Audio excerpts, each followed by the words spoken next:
In the dusty haze of a Wyoming sunset, where the sky bled orange like a fresh wound, Elias Hawthorne stood on the porch of his ramshackle ranch house, staring at the crumpled letter in his calloused hands. The words blurred through tears he had unshed in years not since the fever took his Mary and their unborn child a decade ago. "I'm worth not much, sir. I can cook," the letter read, signed by a woman named Clara Voss. She was the one nobody wanted. The last ad in the matrimonial catalog marked down like spoiled goods in a frontier store. Elias had bought her ticket on a whim, or maybe desperation, because loneliness was a slow poison, and he was dying from it. Elias was 42, broad-shouldered from years of wrangling cattle and mending fences under the relentless sun. His face was etched with lines like the cracked earth of his land, and his eyes held the quiet sorrow of a man who built a life for two, but ended up alone. The ranch, Hawthorne Hollow, sprawled across 500 acres of scrub and sagebrush, an inheritance from his father, who died young in a stampede. It was all Elias had, cows that lowed in the distance, a barn leaning like an old drunk, and memories that haunted the empty rooms. He'd placed the ad for a mail-order bride 6 months back, dreaming of laughter echoing through the house again. But the responses were few, and none stuck. Until Clara. She arrived on the stagecoach from Chicago, the thin figure in a faded blue dress, her bonnet hiding a face scarred by smallpox from childhood. The other passengers whispered as she stepped down rumors of her being damaged goods, rejected by suitors who'd seen her photo and turned away. Clara was 28, orphaned young and raised in a workhouse where she'd learned to scrub floors and stir pots. She'd answered ads before, but men wanted beauty, youth, or dowries she didn't have. "I'm plain, sir," her letter had continued, "with marks on my skin that scare folks off. But I can mend clothes, tend a garden, and make a stew that'll warm your bones on the coldest night." Elias hadn't cared about the scars. He just wanted someone to share the silence. Their first meeting was awkward, like two strangers forced into a dance neither knew the steps to. Elias tipped his hat, his voice gruffed from disuse. "Miss Voss?" A calm Elias. "Welcome to Hawthorne Hollow."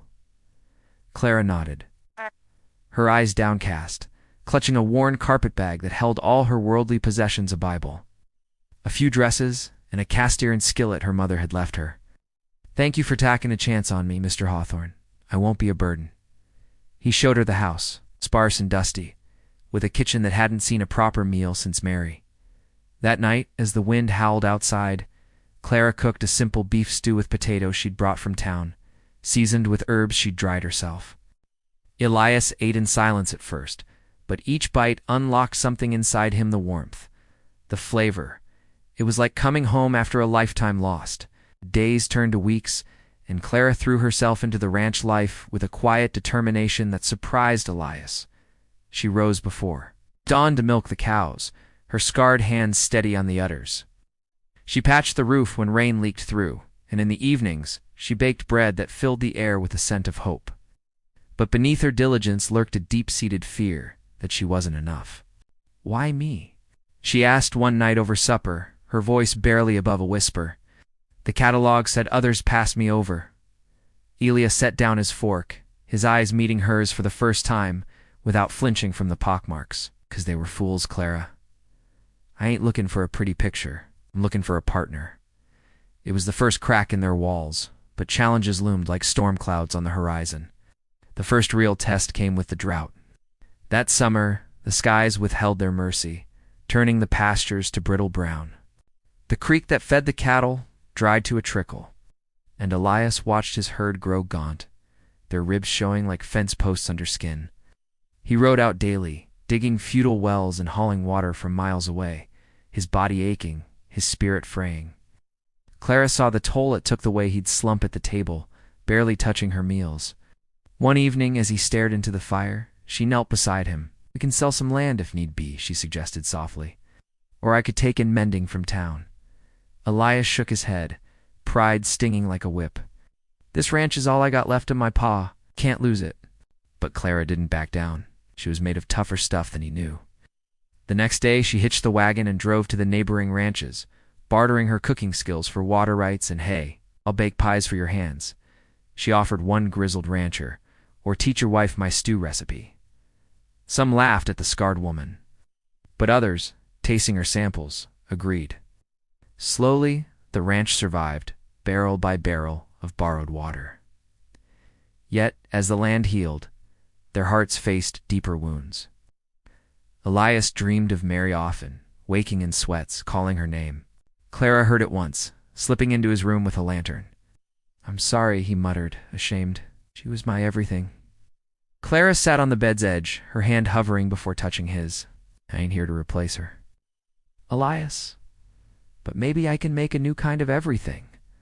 Her own past haunted her two memories of the workhouse matron calling her ugly duckling of suitors who recoiled at her photo.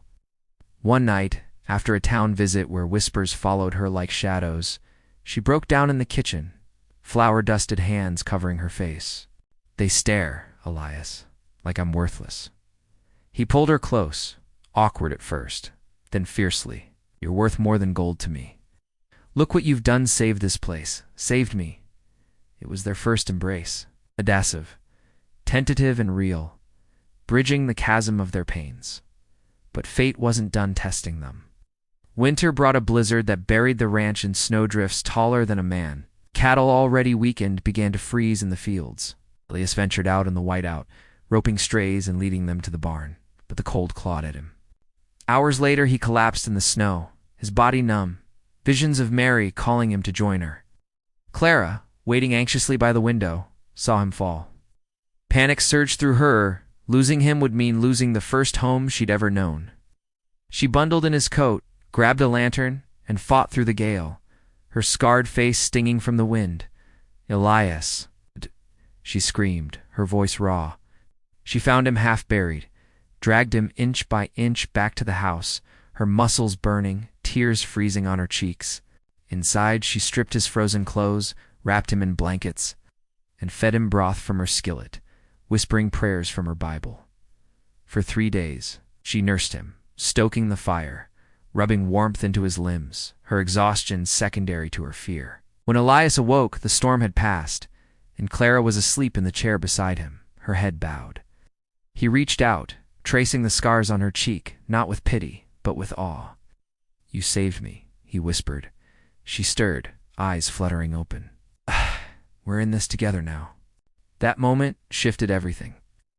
The rancher and the bride nobody wanted became unbreakable. Spring arrived with green shoots pushing through the earth, mirroring their budding love. Elias taught Clara to ride, her laughter ringing as they galloped across the renewed pastures. She shared stories of her childhood dreams, and he opened up about his fears of failing the land. Challenges still came, rustlers stealing cattle one moonless night, forcing Elias to chase them down with Clara by his side, her skillet wielded like a weapon in the fray. They recovered the herd, but more importantly, they faced it as one. As the years unfolded in the rhythm of seasons, Hawthorne Hollow flourished. Clara's garden bloomed with vegetables that fed not just them, but neighbors who now sought her recipes.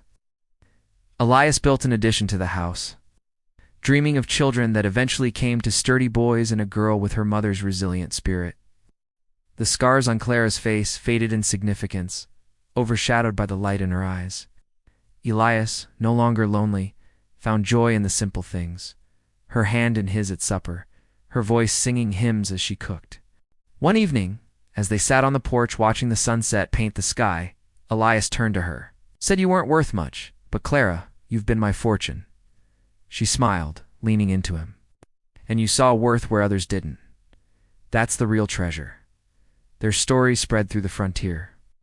Whispered in saloons and churches a tale of how a lonely rancher bought the mail-order bride nobody wanted, only to discover she was everything he needed.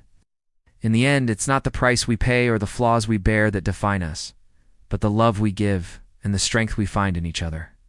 Everyone has a skill, a heart, a story worth telling, and sometimes the greatest riches come from seeing beyond the surface, embracing the imperfect, and building a life together against all odds.